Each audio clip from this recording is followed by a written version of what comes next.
What's up guys, it's your favorite Kiwi coach, and give me 6 months of your time, I'll give you the best golf swing of your life.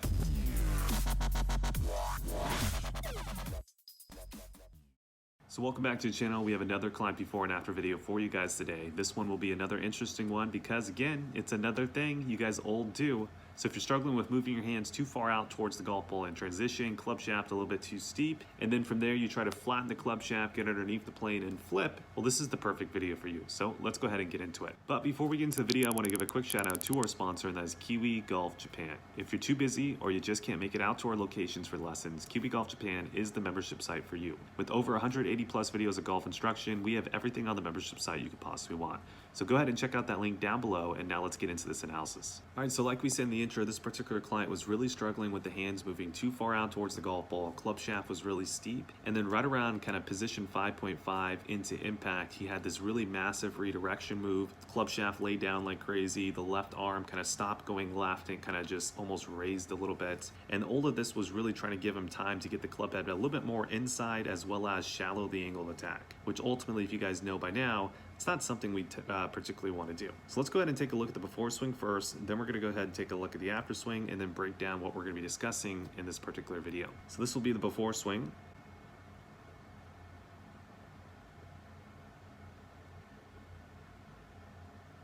All right, and this is going to be the after swing.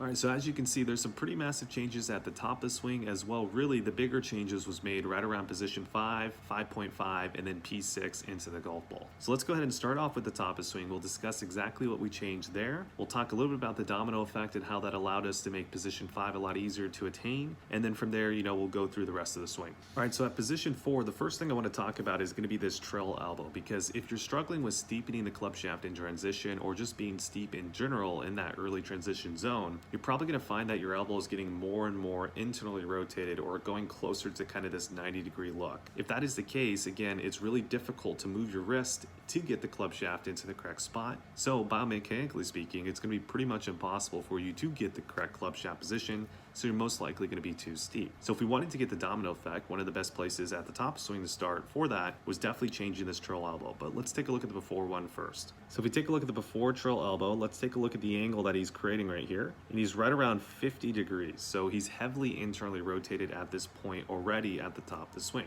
And as you can quite imagine, it's going to be difficult to flatten that club shaft. Let's go take a look at the after now and see what angle that he's creating currently. So in the after swing, he's right around 38 degrees. So that's about a 12-degree shift from the before to the after. And even though he's not getting within our correct checkpoint parameter of 15 degrees or less, he's definitely got the elbow in a much better spot to where at least he can get that club shaft a little bit flatter at the top of the swing. And you can quite clearly see that if we draw a line through the forearm, we can see that the club shaft is pretty much parallel to that forearm, whereas before the club shaft was intersecting the forearm, right? So it's not exactly where we'd like to see it at the top of the swing. Now the big changes for this particular client was really going to be position 5 onward. So let's go ahead and get to position 5. I'm going to highlight some of the big changes we made. All right, so as we get to position 5, the first thing I want to highlight is the hand position. So the before swing, we can see that it was already out to the buttons of the shirt, or the left side of the buttons of the shirt, which is way too far out towards the golf ball at this particular point. Now also, because the elbow was already heavily internally rotated, look at the club shaft angle that he's creating at this position 5 in the before swing. He's right around 20 degrees,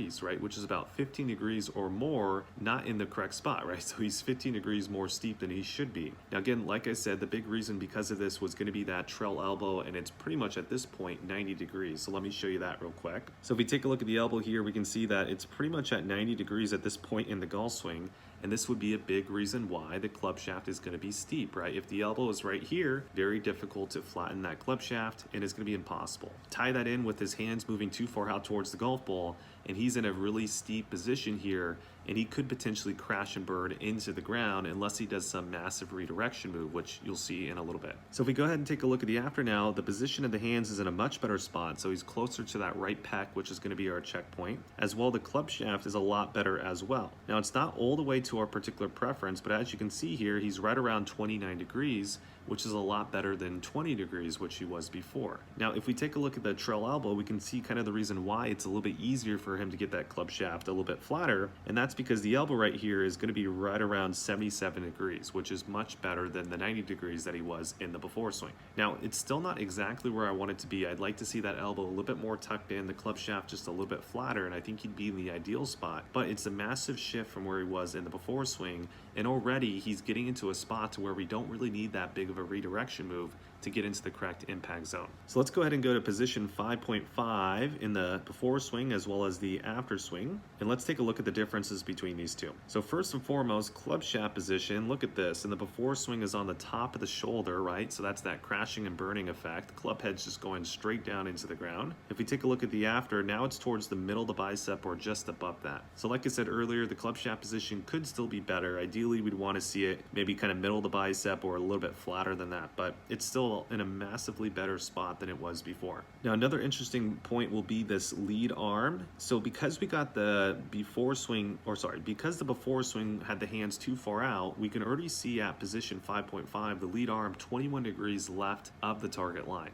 So that potential swing direction is already massively to the left, which means if he continues that route, he's probably going to actually miss the ball, right? The low point would be so far ahead of the ball, he completely miss it. But what he does next, which again we'll show you here in a sec, is the reason why he was still able to hit the golf ball, that massive redirection move. But it's important to note, if your arm is in this position at this point, your potential swing direction is so far left, you have to have a massive redirect to hit the ball. All right, that's it for you guys on YouTube. I hope you guys enjoyed the video, but before you guys click off, let me give you some quick wrap-up points. So again, we've said this in many of our before and after videos, but I still see you guys coming to lessons having this issue all the time, and that's the trail elbow. When it comes to trying to get the club shaft position in a much flatter spot as opposed to a steeper spot, one of the biggest domino effect places could be that trail elbow, especially if you're really internally rotated at the top of the swing. So I think the feeling that you guys might need to feel is pretty much going as much as you can in the opposite direction to start. I think the timing of when to start that is right around kind of position 2 or just after position 2, and then try to reach that full 100% how much feeling right towards the top of the swing, and then hold that all the way down to position 5.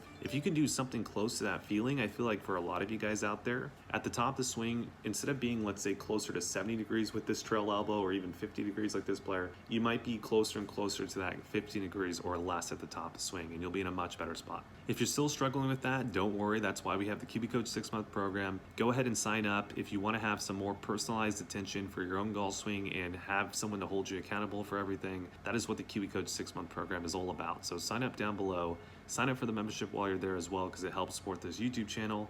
Like, comment, subscribe, share, all that good stuff, and I'll see you guys in the next video.